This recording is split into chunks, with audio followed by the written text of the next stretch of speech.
Hello dear student, कैसे हैं आप। उम्मीद करता हूं आप बहुत अच्छे होंगे। और आज कक्षा 12वीं का हिंदी विषय का पहला पेपर था 6 फरवरी को। उम्मीद करता हूं आप सभी का बहुत अच्छा पेपर गया होगा। तो आइए फटाफट एक बार चेक कर लेते हैं पेपर किस प्रकार से आया है। और इस वीडियो में मैंने पूरे 32 जो वस्तुनिष्ठ प्रश्न पूछे गए थे उनको यहाँ पर बताया है। तो आप जल्दी से इस वीडियो को देख लें और पता करें कि आपने कितने सही वस्तुनिष्ठ प्रश्न किए हैं। जो 32 नंबर के थे उसमें से आपके कितने सही और कितने गलत हैं। चलते हैं देखते हैं। ये डी सेट है, हायर सेकेंडरी मुख्य परीक्षा वर्ष 2024 हिंदी का पेपर है। टोटल 23 प्रश्न दिए हैं, कुल मिलाकर 8 पेज हैं, 3 घंटे का समय है और अधिकतम 80 नंबर का यह पेपर है। यहाँ पर कुछ निर्देश दिए हैं, सभी प्रश्न हल करना अनिवार्य है। लिखा है प्रश्न क्रमांक 1 से 5 तक वस्तुनिष्ठ हैं और प्रत्येक पर 1 अंक निर्धारित है। उसके बाद में प्रश्न क्रमांक 6 से 15 तक प्रत्येक प्रश्न पर 2 नंबर निर्धारित थे और जो शब्द सीमा थी वो लगभग 30 शब्दों में आपको लिखना था। उसके बाद में चौथा जो निर्देश है 16 से 19 तक का जो प्रश्न है प्रत्येक प्रश्न पर 3 अंक निर्धारित थे और प्रत्येक की जो शब्द सीमा थी वो लगभग 75 शब्दों में लिखनी थी। पाँचवा जो है प्रश्न क्रमांक 20 से 23 तक प्रत्येक प्रश्न पर 4 अंक निर्धारित थे और प्रत्येक प्रश्न की जो शब्द सीमा है लिखने की वो 120 शब्दों में लिखनी थी। आइए चलते हैं, यहाँ पर देखते हैं किस प्रकार के प्रश्न पूछे गए हैं। पहला जो प्रश्न है, निम्नलिखित वाक्यों के लिए सही विकल्प का चयन कर लिखिए। तो यहाँ पर चूरन बेचने का काम कौन करता था, इसका जो हमारा सही आंसर है वो आ नंबर का आ जाएगा। भगत जी जो थे वो चूरन बेचने का काम करते थे। उसके बाद में दूसरा क्वेश्चन है, नावा सौंदलगेकर मास्टर कौन सा विषय पढ़ाते थे। तो सौंदलगेकर जो मास्टर थे वो मराठी के एक प्रसिद्ध शिक्षक थे। मराठी पढ़ाना उन्हें बहुत पसंद था, इसलिए हमारा सा नंबर का ऑप्शन सही हो जाएगा, मराठी। तीसरा क्वेश्चन जो है, मुझे भी किताब चाहिए वाक्य में निपात शब्द है। तो यहाँ पर जिस शब्द पर बहुत ज़्यादा जोर दिया जाता है वो निपात शब्द कहलाता है। इसमें वाक्य में निपात शब्द बताना था। तो ये हमारा बा नंबर का मुझे भी किताब चाहिए भी। तो यहाँ पर बा नंबर का जो है इसका सही आंसर है तीसरे का। चौथा है, भारत में पहला छापा खाना गोवा में कब खुला था। वैसे तो पुर्तगालियों के द्वारा 1550 में यहाँ पर छापा खाना खोलने की एक नींव रखी गई थी, लेकिन बाद में 1556 में ये छापा खाना गोवा में खुला था। तो इसका आ नंबर का ऑप्शन सही हो जाएगा। उसके बाद में पाँचवा है, सगुण भक्ति धारा को कितने भागों में बांटा गया है। तो यहाँ पर आचार्य रामचंद्र शुक्ल के द्वारा सगुण भक्ति धारा को 2 भागों में बांटा गया है, पहला राम भक्ति और दूसरी कृष्ण भक्ति। तो इसका जो सही ऑप्शन है सा नंबर का ऑप्शन हमारा सही हो जाएगा। उसके बाद छठवां है, जहाँ अर्थ के द्वारा काव्य की शोभा बढ़ती है वहाँ पर कौन सा अलंकार होता है। प्रश्न से ही हम समझ सकते हैं अर्थ के द्वारा काव्य की शोभा बढ़ रही है, अर्थात वहाँ पर अर्था अलंकार होगा। इसका बा नंबर हमारा सही है छठवीं का। आइए चलते हैं रिक्त स्थानों की ओर। रिक्त स्थान में लिखा है, हिंदी में नेट पत्रकारिता की शुरुआत खाली स्थान के साथ हुई थी। तो इसका जो सही ऑप्शन है वो आ जाएगा वेब दुनिया, अर्थात हिंदी में नेट पत्रकारिता की शुरुआत वेब दुनिया के साथ हुई थी। दूसरा जो है, कभी जग जीवन का खाली स्थान लिए फिरता है। तो इसका जो सही ऑप्शन है वो आ जाएगा भार, कभी जग जीवन का भार लिए फिरता है।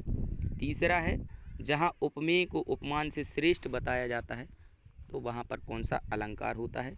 तो इसका जो सही ऑप्शन है वहाँ पर आ जाएगा व्यतिरेक अलंकार। तीसरे में आ जाएगा व्यतिरेक अलंकार होता है। चौथा ऑप्शन है, मुक्तिबोध उपन्यास के रचनाकार हैं, तो इसमें जो ऑप्शन दिए हुए हैं तो इसमें से आ जाएगा हमारा जैनेन्द्र कुमार। चौथे में आ जाएगा जैनेन्द्र कुमार, मुक्तिबोध उपन्यास के रचनाकार जैनेन्द्र कुमार हैं। पाँचवा है, रचना के आधार पर वाक्यों को कितने भागों में बांटा गया है। तो रचना के आधार पर वाक्यों को सरल वाक्य, संयुक्त वाक्य और मिश्र वाक्य कुल मिलाकर 3 भागों में बांटा गया है। पाँचवें का हमारा सही ऑप्शन हो जाएगा 3। और छठवा जो है, आनंद यादव का मन खालिस्तान जाने के लिए तड़पता था। चूँकि आनंद यादव को पढ़ने की बहुत ही लालसा थी, इसलिए उनका जो मन है विद्यालय जाने के लिए या पाठशाला जाने के लिए तड़पता था, लेकिन दादाजी के डर के कारण वो ये बोल नहीं पाते थे। तो इसका जो हमारा सही ऑप्शन आएगा वो आ जाएगा पाठशाला। आइए चलते हैं सत्यासत्य की ओर। तीसरा क्वेश्चन है सत्यासत्य के रूप में, भक्तिन धर्मवीर की रचना है, तो ये हमारा पूर्णतः असत्य है। ये भक्तिन धर्मवीर भारती की रचना नहीं है। उसके बाद में संभवतः बरसात हो, क्या ये प्रश्नवाचक वाक्य है? तो यहाँ पर बरसात की संभावना व्यक्त की जा रही है, इसलिए प्रश्नवाचक नहीं हो सकता, ये संदेहवाचक वाक्य है। तो ये हमारा ऑप्शन गलत हो जाएगा, ये असत्य है दूसरा। तीसरा है, राखाल दास बनर्जी 1922 में मोहनजोदाड़ो आए थे, तो इसमें ये सत्य है हमारा, बिल्कुल उन्हीं के द्वारा ये वहाँ पर मोहनजोदाड़ो की खोज की गई थी 1922 में राखाल दास बनर्जी के द्वारा। तो तीसरा सत्य है। रेडियो श्रव्य का माध्यम है, बिल्कुल सत्य है, क्योंकि रेडियो पर जो भी प्रोग्राम होते हैं हम उनको सिर्फ सुन सकते हैं, देख नहीं सकते।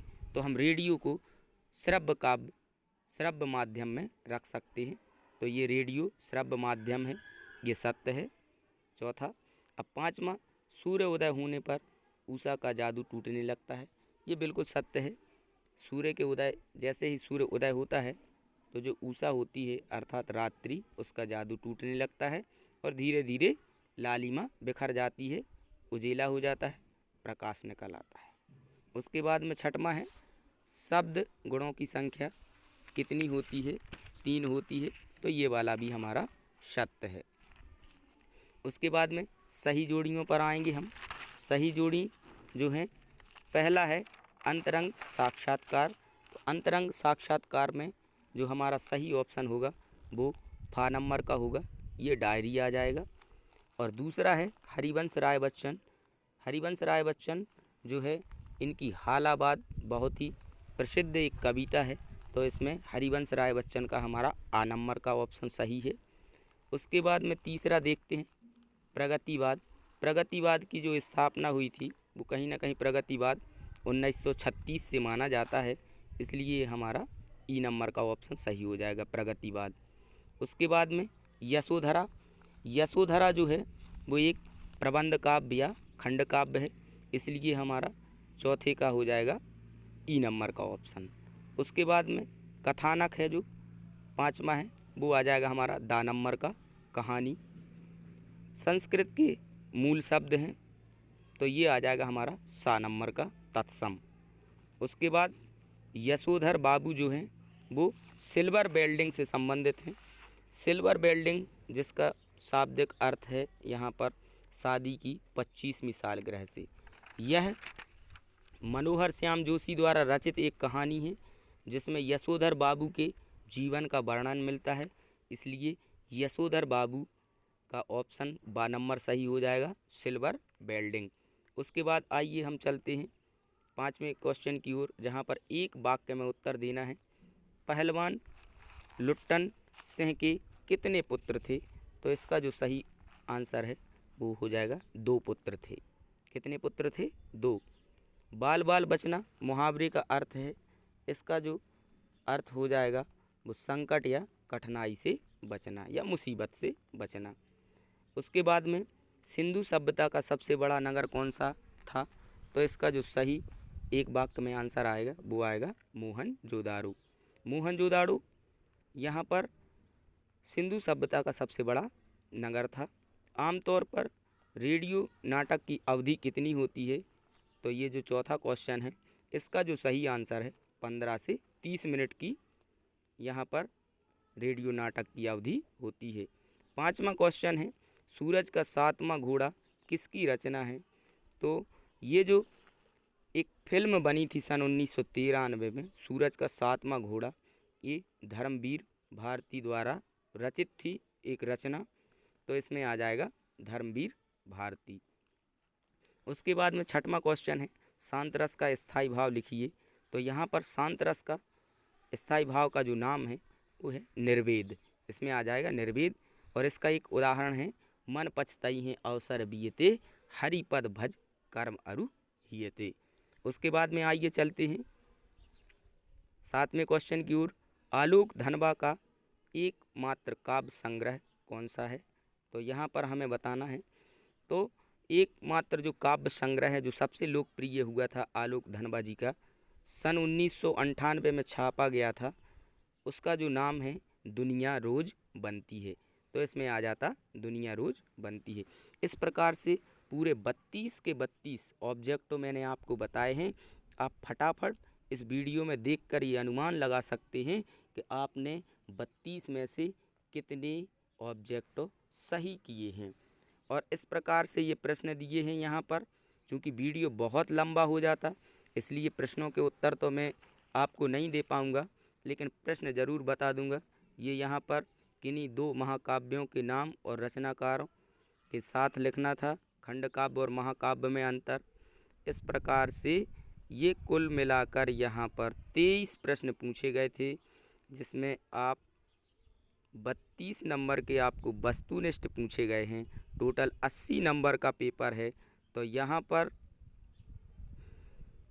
अगर आपके ये 32 नंबर के प्रश्न हैं, तो इन 32 नंबरों के अगर आपने ऑब्जेक्ट सही किए हैं, तो मैं उम्मीद करता हूँ कि 100% आप पास हो सकते हैं। लास्ट में ये 22वें में एक निबंध भी आ गया है, राष्ट्र निर्माण में युवाओं की भूमिका, कंप्यूटर का हमारे जीवन में महत्व, अंतरिक्ष की ओर भारत के बढ़ते कदम, विद्यार्थी जीवन में अनुशासन का महत्व और प्रदूषण का बढ़ता हुआ प्रभाव। तो पेपर बहुत ही सरल था छात्रों। अगले पेपर की आप बढ़िया तैयारी कीजिए, मेरी शुभकामनाएं आपके साथ हैं।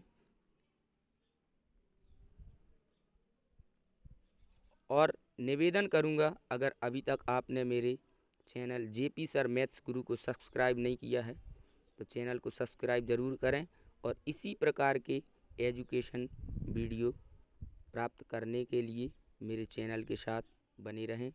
सभी के लिए आगामी जो आपके पेपर रह गए हैं, उन पेपरों के लिए ढेर सारी शुभकामनाएं। उम्मीद करता हूं आप अच्छे परसेंट के साथ उत्तीर्ण हों। अपना, अपने माँ बाप का और गुरुओं का नाम रोशन करें। इसी आशा और उम्मीद के साथ सभी को मेरा नमस्कार।